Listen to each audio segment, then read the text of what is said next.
Hello and welcome to the Profitable Coach Podcast. I'm your host, Kimberly Rich, and as the founder of the Bold Life Movement and a fellow coach for more than 7 years, I know the challenges that many of you face when launching or growing your coaching business. And I'm here to pull back the curtain on the coaching industry and help you overcome roadblocks to make the impact you were born to make. Each week, I'll be interviewing successful coaches from every corner of the industry to share exactly how they have managed to generate massive impact and income. From strategy to psychology, we cover it all. This show is presented to you by Transformation Academy, a global marketplace of courses and coaching certifications. So whether you are already part of our epic community or you're brand new to this show, if you're ready to learn what it takes to turn your passion for service into a profitable business, then keep listening. You are in the right place. Welcome back to the Profitable Coach Podcast. This is episode 33 with Miss Chanelle Jefferson. And today we're talking about how Chanelle managed to turn her artistic, creative business into a coaching business and all the things that had to happen for her to realize that this particular pivot was going to nourish not just her clients, not just her soul, but her bank account. So if you want to know how you can expand your offerings, how you can lean into your unique zone of genius and really invite in a potential pivot in your coaching business so that you are differentiated from everyone else in the industry, then you're going to want to listen to today's episode. So without further ado, please welcome the one and only Chanelle Jefferson. Hello and welcome back to the Profitable Coach Podcast. I'm really excited because I have a very unique conversation for you all today. I'm with the beautiful Chanelle Jefferson. Welcome, Chanelle. Thank you.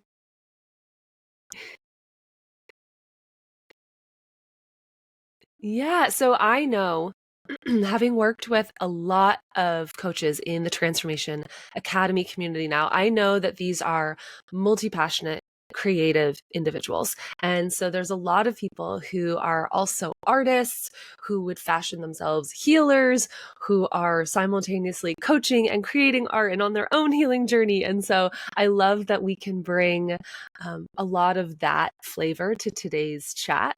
So Chanelle, do you want to just give people a little insight into what is it that you currently offer to the world? Yeah, I would love to. So I am a sacred land artist, and that means that I bring inspiration in from the land and the body, the sacred body as well, to my work. I mainly am a blind contour artist, which means I draw without looking at the paper. So all of my work is created through this technique that I discovered about 6 years ago. It took quite a while for anything that I was making to resemble something. But it was a way for me to surrender in my work. So that is one of the ways that I create. And then I also help and support people through their healing journey that they are on, mostly creatives who are on a healing journey, but really to anyone who is beginning to explore the realm of possibility, universe, and their connection to themselves. I love that. And so you were sharing with me a little bit before we jumped online that this came about because people were coming to your artwork and they were expressing things that you didn't necessarily know how to hold space for. And so that's sort of when the emotional support piece came online for you. Will you share a little bit about that with the audience? Yeah, so when I began my own creation, I used to draw tourist locations of Nova Scotia. So they were not very meaningful pieces of artwork. It was what I thought I had to draw to make it as an artist. And when I finally found a way to put my experiences onto the canvas, it came to me from a moment of grief, of pain. I had just lost someone in my life, and I was creating. And I ended up putting my traumas and childhood experiences all onto canvases. So it was thank yous to my mom. It Mm. was a painting about leaving my home, an abusive home as a child. And when people started viewing this work without even me telling them what it was about, they would come to me and share things with me that I didn't have any formal training on how to support them. And they would come to me and share with me. I remember the first time someone told me that they had just lost their son, that they had just lost the love of their life, or they were going through a big life change. And I really wanted to learn how to properly support people. So in the past 2 years, I've just made it my mission to learn how to do that, but to also ask better questions with my work and through personal conversation. And that is so much what coaching is about, right? It's just educating yourself on how to ask really powerful questions, not needing to fix anyone, not needing to take any emotions away, but really just allow someone to discover more about themselves through their emotions. And so I'd love to know more about how you merge the artistry side with the emotional support side of your business. That's a beautiful question. So I also stepped into experiences, and I often find sometimes when people purchase a painting, then they come to an experience, which is really beautiful because they want more support. So we'll have really meaningful conversations. And even when people come to me with commissions, so they commission me to create a piece of artwork for them. Usually a commission process with an artist is they'll talk about where it's going to live and shapes and colors. And I do that, but also we have a conversation about your story and what you really want the artwork to mean and what it is going to do for you in your home. So in that way, I support people through them sharing with me and just really holding space. I feel like most of the time that I'm just holding space and seeing people for who and what they are. So that's really how I've tied it together. And then sometimes people will jump from experiences and purchase an artwork. So it's really fun to see them move back and forth. Yeah. Tell us more about what the different experiences are that you have offered or that you're excited to be offering in the future. Yeah, so I host a yearly retreat, and it is for creative beings, not necessarily artists. I don't directly coach artists, I don't coach business, but I do, like I said, guide people through their journey and just help them discover who they are.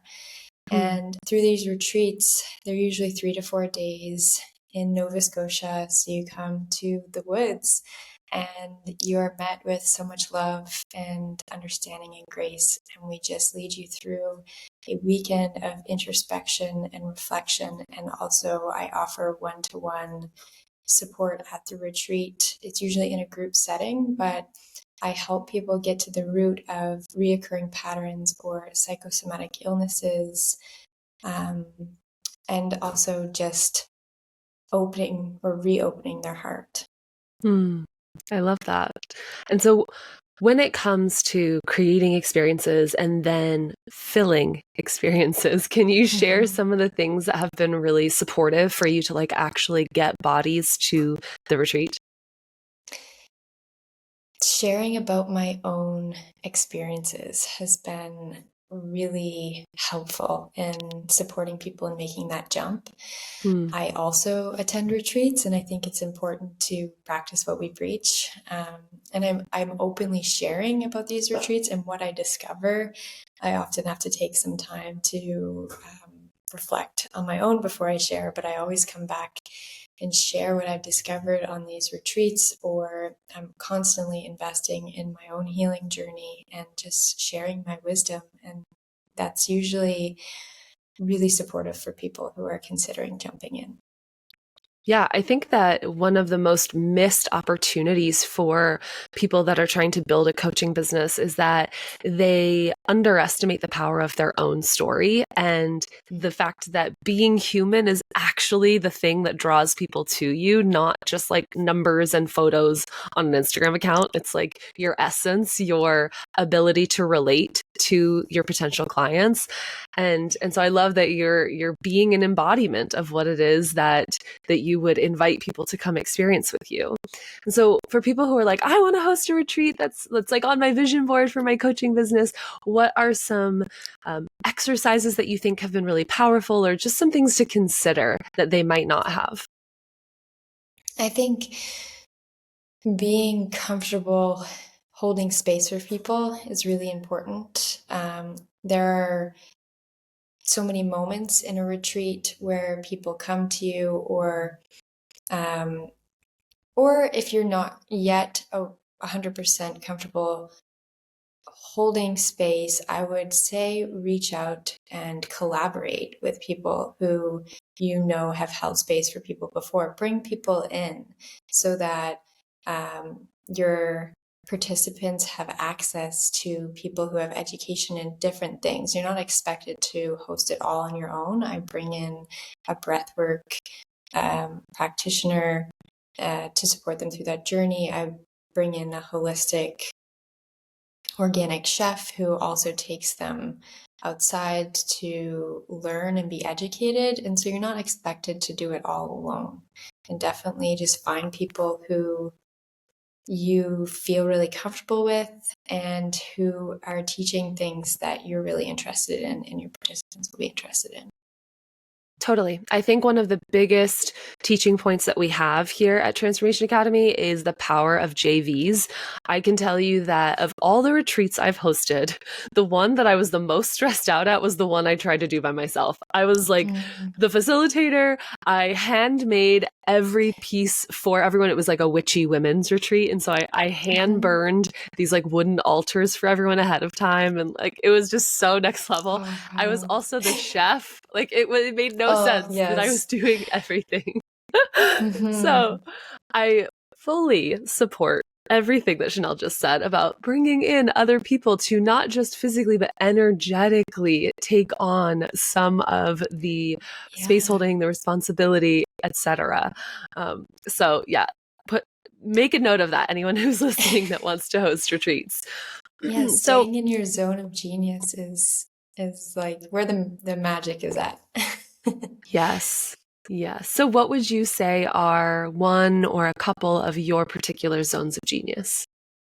Mine would be, I think one of my superpowers is seeing people.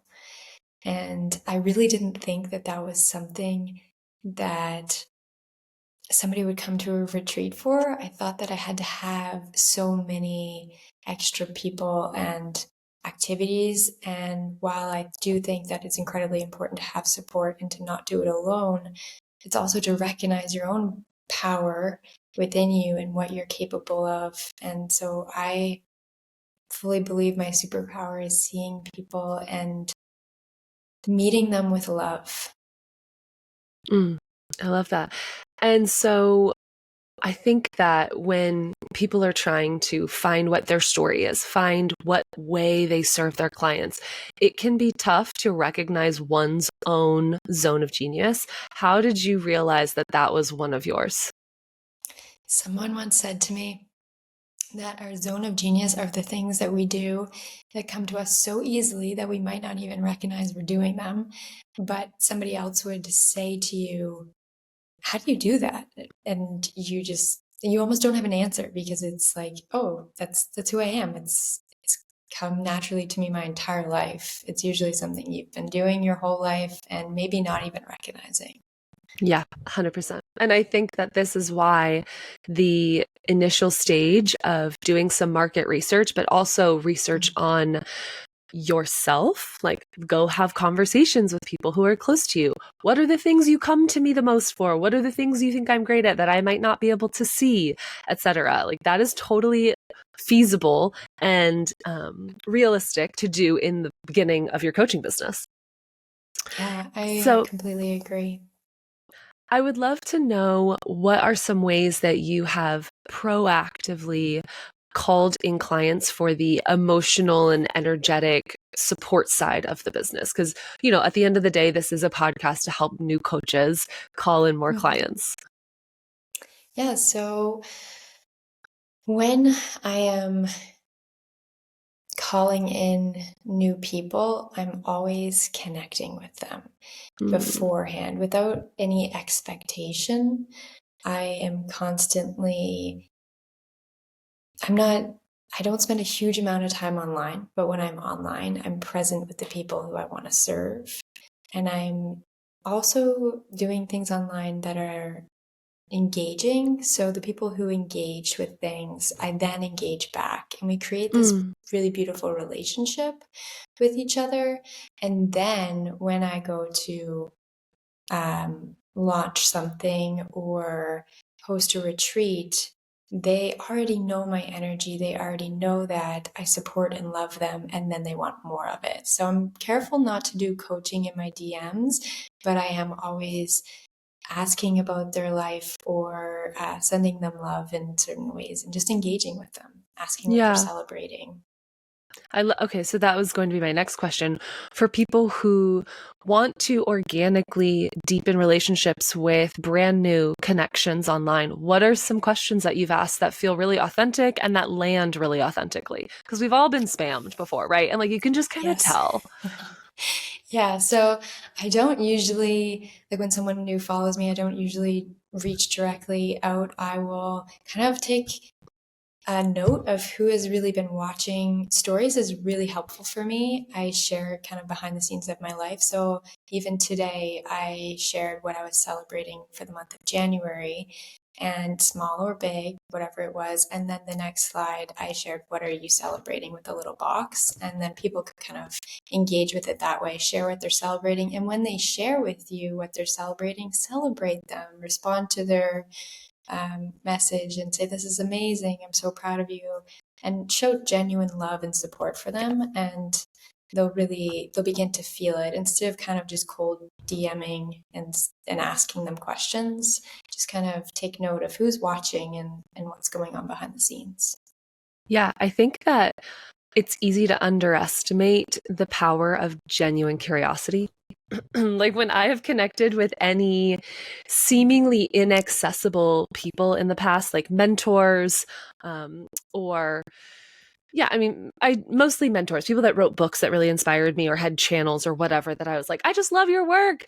It was always from a place of, I'm genuinely supporting you. I'm genuinely curious about what it is that you're doing. I want to just make sure that I acknowledge you, etc. Same should go for people who start following you. If they're paying attention to your world, get to know why, what is resonating and why is it supportive, and how can you deepen that and create even more of that.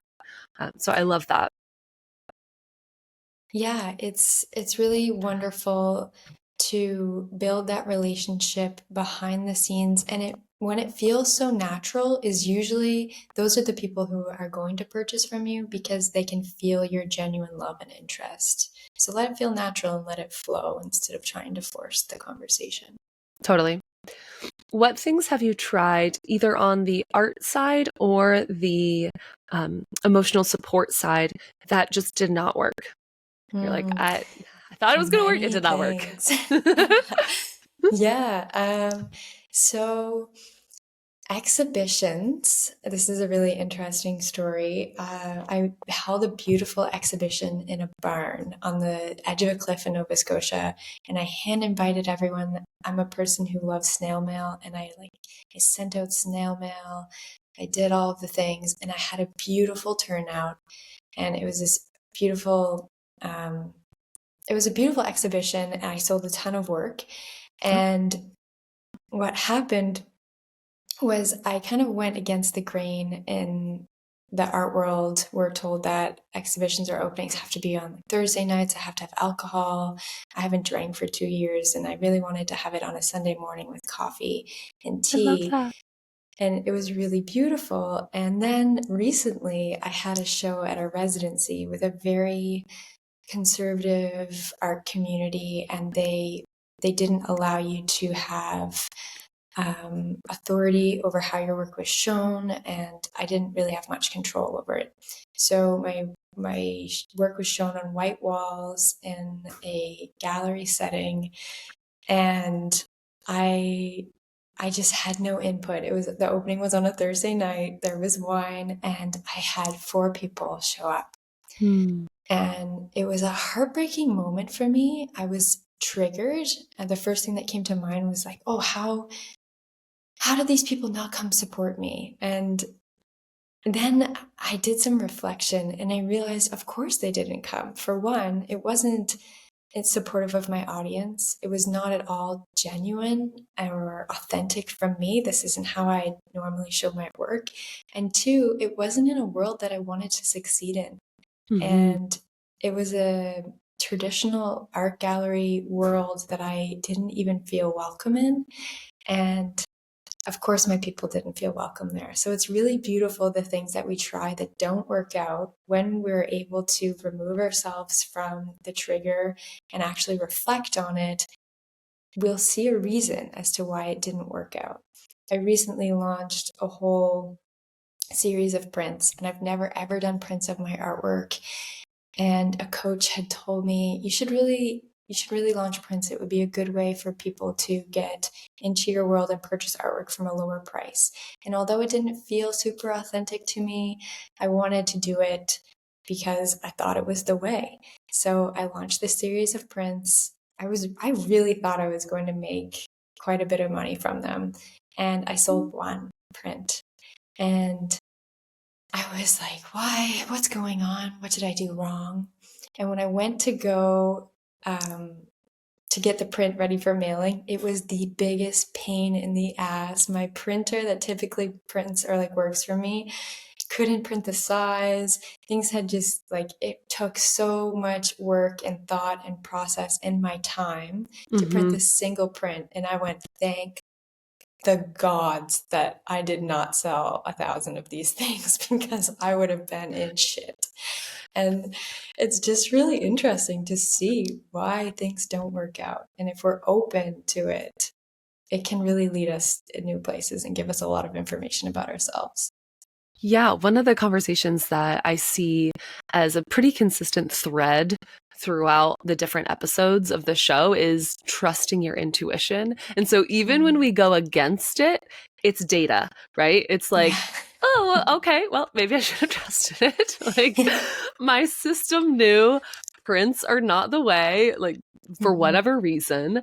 But it's good. Now you know, right? And also, it's such a beautiful lesson in following the advice of others and seeing what happens versus trusting our own direction that we want to take the business. And so the same goes for artwork as it goes for coaching. If you're seeing everyone out there doing one thing on Instagram and you're like, oh, I feel like I'm supposed to do this thing, but your heart's not in it, it's energetically not going to yield dividends. It's just not going to work.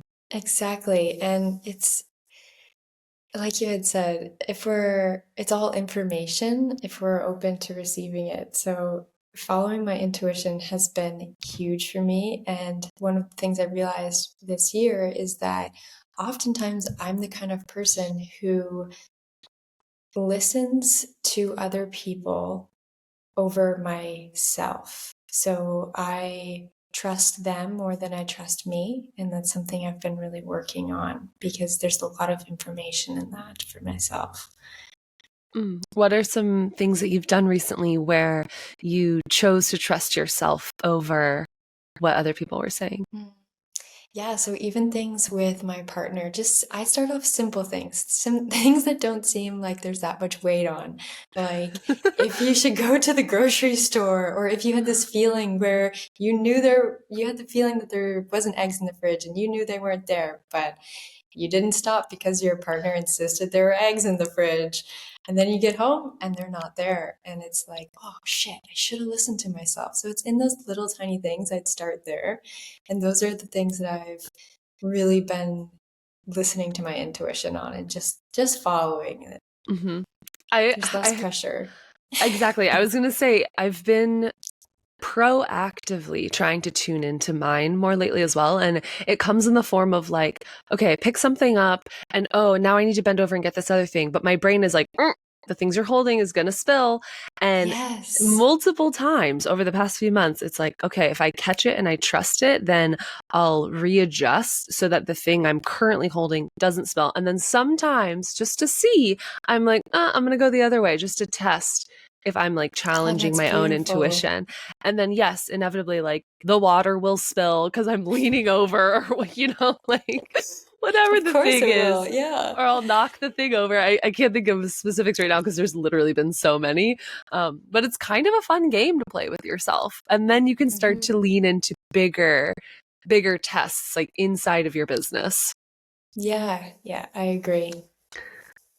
I love it. So, one of the things that I really appreciate about your artwork is I was telling you this before we jumped on, is it's both ethereal and earthy all at the same time. And I see that just looking at your Instagram, like you have a very distinct brand. And I wonder if you have any advice for people who are trying to discover like what is their brand? What is their aesthetic? I think it can feel really difficult. And oftentimes I get caught up. I'll visit someone else's Instagram and I'll think, oh, I should change this on mine. I need to change this. And I'll go and I'll mix things up. And so, one of my pieces of advice would be to kind of close off some of the input you're receiving. So, if I'm always trying to tune in and listen to my own heart and my own authenticity and what it's saying, sometimes that's difficult when there's all this noise. So, even when I'm developing a program or creating working on my brand, I am very aware of what is coming into me. I limit myself to looking at other artworks, which I know kind of goes against the grain. And I limit myself to looking at other coaches' programs, and I just kind of tune in inward instead of looking outward for inspiration. I love that. I also think I was telling you before we jumped on that I fancy myself an artist or a crafter Yes. at the least. And my tendency in the past is to start a lot of different things, like name the medium. I've tried it. And so I'm curious if you have come up against a desire to switch mediums, to switch aesthetics, etc. And as in doing so, perhaps dilute the brand and dilute what people are coming to you for and how you overcame that. So when I was a child, I was into 1 week it would be beading, and then in like 2 months I would be making cards. And when you're a creative person, there's so many outlets and it feels so good sometimes. So I don't stop myself from exploring different things or dabbling. I recently took like a clay class because it filled something inside of me, but I stopped for a moment before I took it to the level of this is something that I should sell, and Mm. really kind of examined what is for me and what is for my business. And there can be this fear as an artist that if we stray away from our typical work, we will do that. A fear that will dilute our brand, a fear that people are going to be like, what the hell is she making? This looks nothing like her past work. So sometimes that can paralyze us. And I experienced that last March. And I had to get in the studio and just let myself do something because the fear of messing up what I had created was really strong. And so I kind of have developed a process where I'll let myself play, but then I'll always examine, is this something I want to take further? And then is this something I want to sell? And I think the same thing can be applied in a coaching business because Yeah. we are ever evolving beings, especially as coaches. Like most of the people listening to this eat personal growth for breakfast, right? And so there's a difference between like I'm learning about something because it's helping my life and I'm learning about something and so I should start teaching it or coaching Teaching on it. it. And in some cases, yes, that's going to be the case. I mean, if you look at our mentor, Shoshana, very much so. She's like, I'm teaching this, and it is inspiring, and it's a permission slip. But that's not going to work for everyone. And so really tuning into what is most supportive for you and your clients. And then also on the flip end of that, when do you think it is time, or when do you think it's appropriate to say, hey, I'm going to pivot? Like, I'm ready to graduate in my aesthetic. I'm ready to graduate in what it is that I teach or I create. And now it's going to look different. And my clients are ready for me to do that too. Yeah, I think when it's no longer fueling you, when it's no longer lighting you up, when your heart doesn't feel in it, and when it feels like you're only doing it to make money or doing it because someone told you that you should. Yeah, that resonates. What are some of the ways that you have up-leveled or, expanded in terms of your creativity, in terms of your abundance as a business owner? Yeah, so I relate so heavily to the personal growth for breakfast. I think really diving into my own personal growth, becoming a practitioner was one of the most life-changing things for me and my business. So just continuing to evolve and allowing myself to evolve is something that has really supported the growth of my business. And also just beginning to bring all of me and putting myself in rooms where it was safe to bring all of me to the table, even the parts where I like to hide because they feel shameful or embarrassed. Like I haven't shared the story about the print or even the exhibition yet, because sometimes there's this feeling of embarrassment behind it. But to put yourself in an environment where it's safe enough to talk about things and learn from them as well has really been monumental in my business. I love that. Yeah. And I'm grateful that you did share that story on the podcast. Me I too. definitely, I relate to that though. There are so many things, especially in the coaching industry, that you think you should be doing. And a major prohibitor for me putting myself out there in ways that actually did feel authentic to me in the past was my shame around not doing what I felt like I should be doing. And yet the internal, guidance system that says that's not going to work for you because you don't like that, so don't do that, is so loud, that I think for any new coaches who are listening to this, giving yourself the permission to not drown in the shoulds, to like really listen to how can I show up wherever it is that I'm showing up the most me that I can be, because ultimately that's when you're going to call in the clients or the customers that are most aligned. And Yeah. I've definitely called in some clients that were not aligned. It's not fun. Same. So how did you handle situations like that? Because it's bound to happen for people.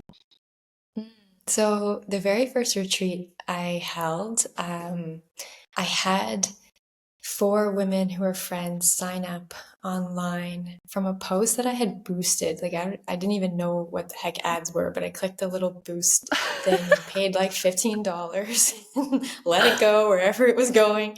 And somehow it yielded like $10,000. Oh my gosh. It was a mystery. Most successful ad ever. So these 4 women joined, and I knew nothing about them. The other 4 women who had joined the retreat, I had gotten to know them. I had spoken to them, kind of worked through them with their objectives. And the 4 women who I knew nothing about came to the retreat, and they left within the first 12 hours. So we had dinner that night. I got up the next morning, and they were gone. And I texted one of them and I was like, oh, are you coming to the opening circle? We're waiting for you. And they sent back a message that they were gone and they weren't coming back. Nobody had spoken to me or kind of shared with me what had happened. or what went wrong, but they had gotten, I guess, the wrong idea of the retreat. And one of the things that I've learned now is to have a process where I get to know the people first that come to my retreat. And then there was this whole thing where they wanted refunds and they had signed contracts, and it was clearly a mismatch, and they just weren't my ideal clients. But the beautiful thing that I will say about it is once those people left and took their energy with them, I created the most intimate relationships and supported the most beautiful group of people that I would not have gotten to sit with that intimately. Because of what happened. So again, there's always beauty in what feels like the most painful experience. But I guess one of the things that I've really started doing is connecting with my clients on a personal level and getting to know them, and also getting really clear in my messaging and taking that back. Where was there a mismatch in things, and just kind of observing. But I guess that would be my advice in finding ideal clients. Yeah, this is one of the things that I really try and harp on in the coaching containers inside TA is like, even before even before someone is getting on a discovery call with you, make the intake form so specific that you know whether or not you should even be getting on that call. Like, you should be just as excited about them as they are about you before you even get to the discovery call phase, so that when you are in that conversation, you're really just like letting the things settle into place. They already know they're a yes for you. You already know you're a yes for them. And then even before that, be so authentic in your marketing, whatever that looks like, that only the right people are going to come to you. Yeah, Right? and just being so specific in the words that you use, and using intention. Um, I think it's interesting. We hear a lot of coaches say, "Oh, I don't have to use discovery calls anymore." And that's amazing. I think it is possible to get to the place where you don't have to use them. But at that point, you've become super clear on your person. And just through one conversation of messaging online, like not hopping on the discovery call, you know what to look for. You know instantly what that person is about and if they're a good fit. So you get even better through doing the discovery calls. You get better at seeing who is a good fit, and better at having conversations and relating to people. So you can feel their energy instantly. So you do get better at it. Yeah, 100%. And I think that also comes with having enough practice, and if coaching doesn't currently support you financially, having other things that do, so that there isn't a sense of like, I need this client. Yeah, because then you're going to say yes to people that you shouldn't be, simply because you want that few $1,000s or whatever it is. And trust me, it's not worth it. It's no. It's not worth it. It's really beautiful too. Sometimes when you say no to clients and you're like, oh, I could really use that money right now, but I'm gonna stick to my boundaries, and they don't seem like a good fit. In like sometimes a week, double the money from the most perfect client comes in, and you wouldn't have had space for them before if you would have said yes to the other person that didn't feel very good. Yeah, 100%. So we met inside of a business coaching container. I'm curious what things that you see people teaching for coaches you've been applying inside your business, and what parallels we can see there. So at the beginning, I kind of thought that I had only certain information applied to me in these coaching containers, because this is something people ask me how I grew my business so quickly. And I realized that I owe it to being willing to jump into coaching containers even when I wasn't a coach. And it was putting myself in the environment with people who were making money as an entrepreneur and seeing them as an entrepreneur instead of just a coach. But what was your question again? I feel like I just went on a tangent. No, you did. You're right on track. So the question is like, what were some of the things that you started applying in your business that were originally taught for coaches, but have totally helped you as well? So the community creation, a lot of times when you're selling a product or artwork, people don't think that you have to create community. But the creation of community sold me so much artwork. And Wow. seeing my artwork as a service instead of a product. So I don't sell prints because I want to keep the integrity of the work. And my paintings are priced at like a one-to-one coaching container would be. They're a high ticket item, and when you're having the conversation with people who are wanting to invest in themselves, whether it's artwork or coaching, the same support and same working through objections applies. So seeing my artwork as something that actually provides something for people, because it does when they live with it and when they're in the energy of it, they are then provided with a service. And that was really helpful for me to sell more work. I love that. What does having a community as an artist look like exactly? It's something I've been really careful about. From my own personal experience, it has been challenging to find a artist community who sees what is possible for them, because we are so ingrained in scarcity and the idea that artists have to be starving, or the idea that artists can't enjoy business. So really finding expanders, and oftentimes those people for me are entrepreneurs in different industries. So not just looking for people in the art industry, although I have a few people now who I do reach out who are expanders for me in the art world. A beautiful artist named Zoe Pollock. You should definitely look her up if you're listening to this.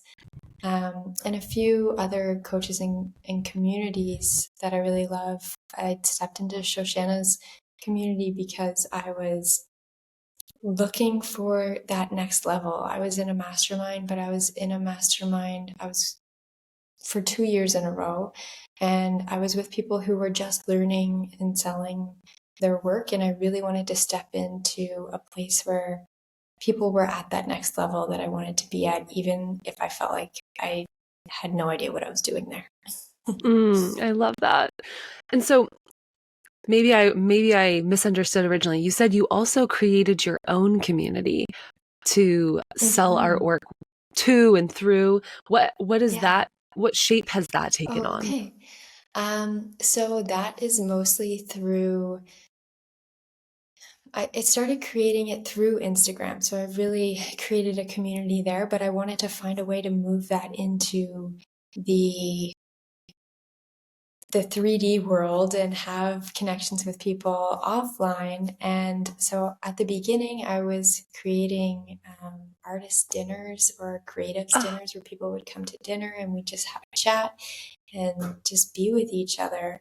And so now I've stepped into the world of creating communities through retreats and communities through, I'm opening up an online space for people where we're going to gather once a month on the last Sunday of the month and just be with each other in connection. This one will be online, but I offer in-person experiences as well outside of the retreat. But I really just want to create a community that is uplifting and supportive for people who want to stretch beyond what is safe in their world.